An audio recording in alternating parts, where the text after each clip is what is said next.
নমস্কার নমস্কার নমস্কার। কৃপি কলোনিতে শুনতে থাকুন আজকের গল্প, প্রমথনাথ বিশের লেখা ফাঁসি গাছ।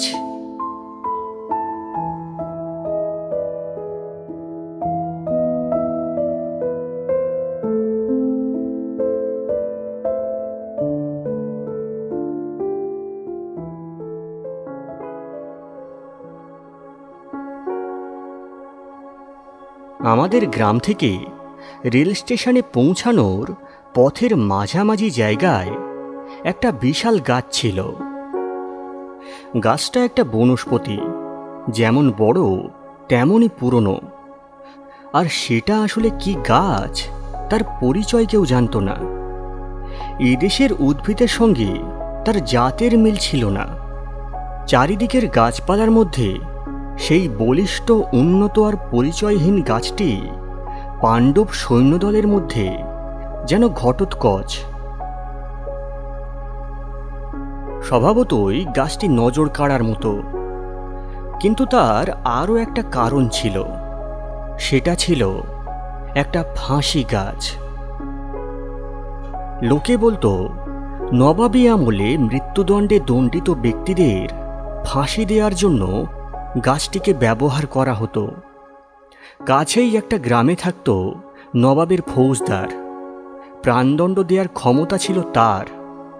কোনো ব্যক্তির প্রাণদণ্ডের আদেশ হলে তখনই লোকটাকে ঝুলিয়ে দিত গাছটার একটা ডালে। মানুষ ঝুলিয়ে দেওয়ার মতোই ডালগুলো বটে। গাছটির গুঁড়ি থেকে 25-30 হাতের মধ্যে কোনো ডালপালা নেই, একেবারে পরিষ্কার শরীর, মসৃণ। তার ওপরে ডাল বেরিয়েছে। এক একটা ডাল কি লম্বা, যেন এক গ্রাম থেকে অন্য গ্রামে গিয়ে পৌঁছায়। এমনই থাকে থাকে সাজানো ডাল উঠে গিয়েছে। যত উঁচুতে উঠেছে ততই ডালের দৈর্ঘ্য কমেছে। সব মিলিয়ে গাছটি ওপরের দিকে সূচালো, অনেকটা মন্দিরের মতোই আকার। গাঁয়ে গোপাল নামে একজন বৃদ্ধ কিষাণ ছিল। সে বলতো তার ঠাকুরদা নাকি ওই গাছে ফাঁসি দিতে দেখেছে। সেটাই ছিল নাকি ওই গাছে শেষ ফাঁসি লটকানো। গোপালের বয়স 92। তার কথা সত্যি হলে তার ঠাকুরদার সময় নবাবী আমলের শেষ দিকে পড়ে বটে। আর তার মুখে এই গল্পটা শুনেছি আমার ছেলেবেলায়। তাই গোপালের 92 বছর বয়সের সঙ্গে আমার বয়সের একটা বড় সংখ্যা জুড়ে নেওয়া উচিত।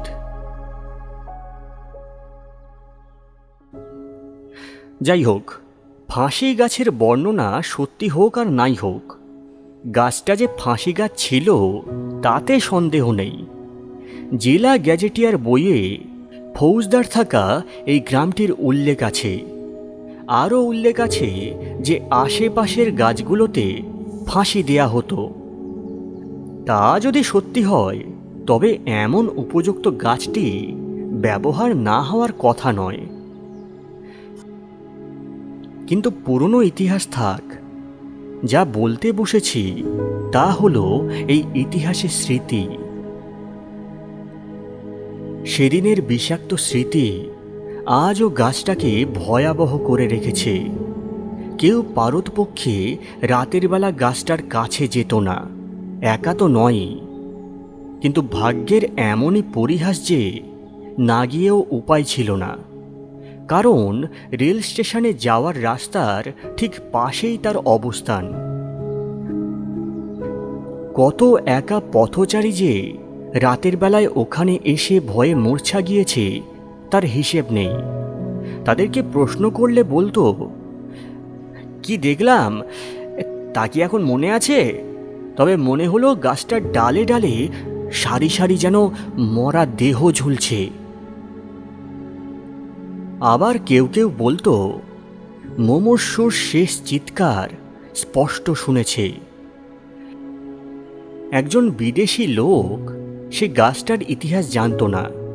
তার কথাই জানা যায়, গাছটার তলায় পৌঁছানো মাত্র হঠাৎ একটা মরা দেহ ধপ করে তার পায়ের কাছে এসে পড়ল।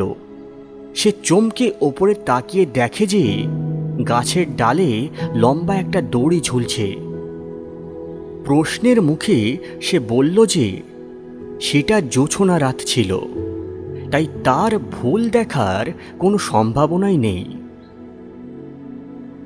তবে এ বিষয়ে সন্দেহ ছিল না যে এসব অভিজ্ঞতা হওয়া সত্ত্বেও তা সত্যি হতে পারে না, কারণ ফাঁসি হতো অনেককাল আগে, আর সেদিনের স্মৃতি যদি কোনো অলৌকিক সুড়ঙ্গ পথে আজ মূর্তি ধরে দেখা দেয় তবে সেটা আলাদা কথা। যুক্তি দিয়ে প্রমাণ বা অপ্রমাণ করার পথ বন্ধ, কিন্তু যুক্তি এক আর বিশ্বাস অন্য জিনিস। মানুষের মনের ব্যাপক বিশ্বাসই এমন তথ্যের জায়গা নিয়েছিল, আর সেটাই ছিল যথেষ্ট। ফলে ওই গাছটা যাতায়াতের পথের পাশে ভয় মেশানো একটা প্রকাণ্ড বিস্ময় চিহ্নের মতো দাঁড়িয়েছিল। তারপর বয়স বাড়লে কলকাতায় গেলাম কলেজে পড়তে। আমাদের মেসে একজন বয়স্ক ব্যক্তি থাকতেন। তার থিওজফিক চর্চার শখ ছিল, তার সঙ্গে আমার ঘনিষ্ঠতা হয়েছিল। তাকে ফাঁসি গাছটার বিবরণ শুনিয়েছিলাম। তিনি একটুও অবাক না হয়ে বললেন, এমন হওয়া তো মোটেই অসম্ভব নয়। তিনি বুঝিয়ে বলতে লাগলেন, যেখানে কোনো মর্মান্তিক মৃত্যু ঘটে থাকে সেখানে পরবর্তীকালে সেই মৃত্যুর দৃশ্যের ঠিক পুনরভিনয় মাঝে মাঝে ঘটে থাকে। কেন হয় জানি না, কিন্তু এমন অনেক উদাহরণ আছে। মৃত্যুর সময় মানুষগুলো যে মানসিক যন্ত্রণা অনুভব করেছিল, সেই নিদারুণ কষ্টেই ওখানে ওরকম অলৌকিক ছায়াছবি তৈরি হয়ে থাকে বলে আমি মনে করি। বলা বাহুল্য, এই ব্যাখ্যা আমার মনে ধরল না, কিন্তু ও নিয়ে আর তর্ক করিনি। তারপর কর্মজীবনে প্রবেশ করলাম এবং চাকরির কারণে নিজের গ্রাম থেকে একরকম নির্বাসিত হলাম। জীবনের 20টা বছর কাটল দেশে বিদেশে। এই সময়ের মধ্যে নিজের গ্রামে যাওয়ার সুযোগ হয়ে ওঠেনি। সময়ের সাথে সাথে গ্রামের ছবি মনে ঝাপসা হয়ে এলো। রেল স্টেশনে নেমে গ্রামে যাওয়ার পথে যেসব দৃশ্য, বাড়িঘর, গাছপালা, এমনকি মানুষের যে মুখগুলো যাতায়াতের পথের পাশে দেখতে পেতাম, ধীরে ধীরে ভুলে গেলাম। সেই সঙ্গে ফাঁসি গাছটার স্মৃতিও মন থেকে মুছে গেল।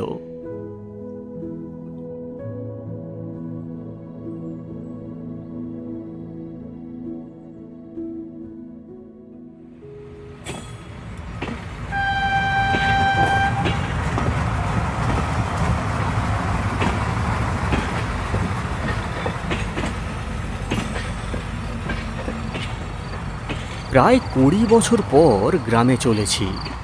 সন্ধেবেলা নামলাম স্টেশনে। একখানা টমটম গাড়ি ভাড়া করলাম। 12 মাইল পথ পৌঁছাতে 1 প্রহর রাত হবে।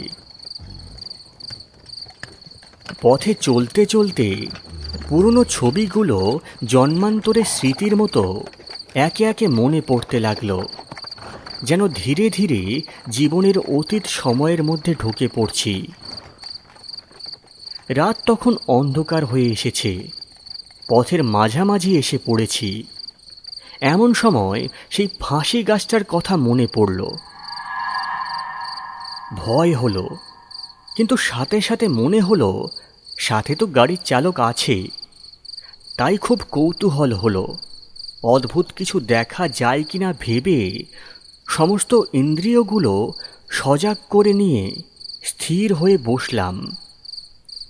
এবার মনে হচ্ছে ফাঁসি গাছের কাছে এসে পড়েছি। রাস্তার বাঁ দিকে গাছটা, ওই তো গাছটা, কি বিশাল!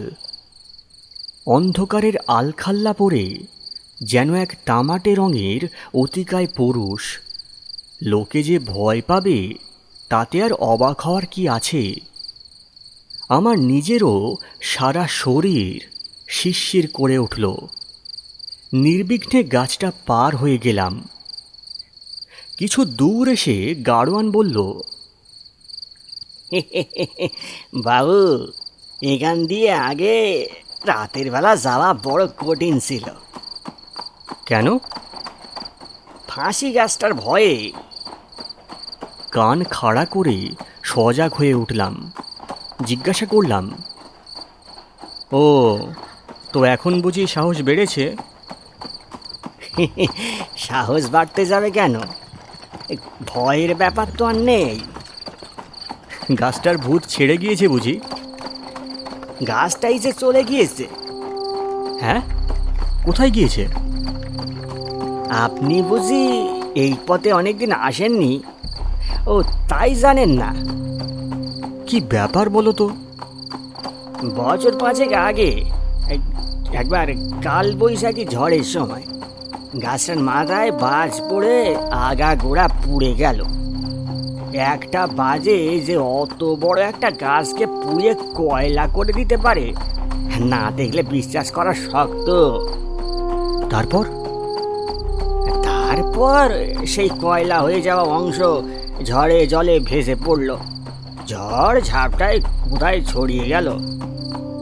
এখন এখন কি হলো গাছটার? এখন ওই জায়গাটা একেবারে পরিষ্কার, যেমন দেখলেন। যেমন দেখলাম? আমি তো পুরো গাছটাকেই দেখলাম, অথচ গাড়োয়ানকে অবিশ্বাস করব কেন? সে মিথ্যে বলতে যাবে কেন? তার কি লাভ? কিন্তু নিজের জেগে থাকা দৃষ্টিকেই বা অবিশ্বাস করি কিভাবে? নিশ্চয়ই দেখেছি, তাতে কোনো ভুল নেই। ভাবলাম একবার ফিরে গিয়ে দেখি, কিন্তু ততক্ষণে গাড়ি অনেকটা পথ চলে এসেছে। তাছাড়া লোকটাই বা কি ভাববে? তবে তবে কি দেখলাম? ছায়া না মায়া, নাকি অন্য কিছু? কিন্তু কিছু তো নিশ্চয়ই দেখেছি। তখন মেসের সেই থিওজফিস্ট ভদ্রলোকের কথা মনে পড়ল।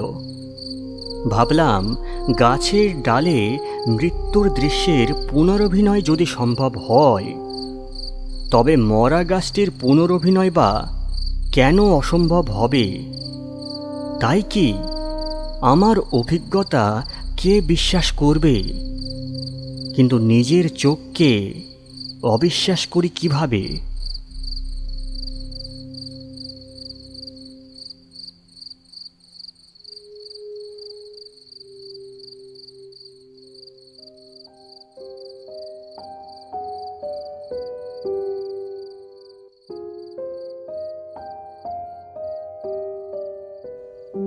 কৃপি কলোনিতে শুনছিলেন প্রমথনাথ বিশির লেখা ফাঁসি গাছ। সবাই ভালো থাকবেন। শুভরাত্রি।